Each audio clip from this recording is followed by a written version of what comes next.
shpreh solidaritet me qytetarët shqiptar dhe forcat demokratike që punojnë për rikthimin e pluralizmit, llogaridhënies dhe vlerave europiane.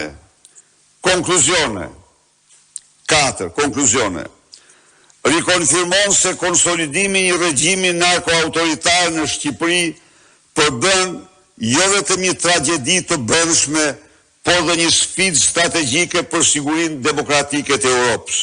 Thekson se pa veprim të menjëhershëm korrigjues, Shqipëria rezulton të kthehet në një stret përhershme për krimin organizuar, kapitalin e paligjshëm dhe qeverisjen autoritare brenda kufive të Europës.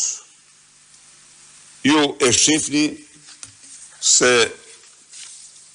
çfarë shkallë të lartë përgjegjësie ka treguar Asambleja e Përgjithshme e CDI-t në vlerësimin e plot dhe të gjithanshëm të gjendjes në Shqipëri.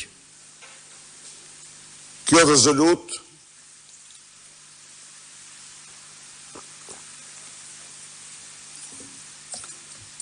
së bashku me 5 rezoluta tjera paraprake të miratuara nga organizatat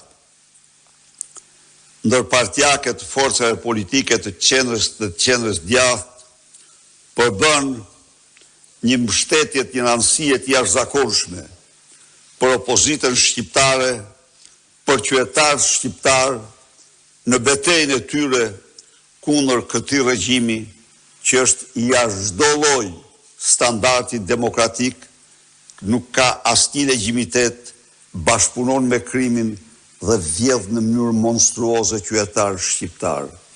Unë shpreh këtu para jush dhe njëherë mirënjohjen më të thellë ndaj të gjithë përfaqësuesve të forcave politike që në Asamblenë e Përgjithshme të CDI mbajtur në San Paulo votuan me unanimitet të plot këtë rezolut, diskutimet që ata bën me preokupimin më të madh për gjendjen në Shqipëri dhe garantoj shqiptarët, garantoj miqtë tanë se përpjekjet tona nuk do të tërhiqen para asgjëje dhe se qëllimi ynë për rikthimin e demokracisë dhe votës lirë do të vazhdoj me çdo përpjekje, çdo sakrificë. Faleminderit.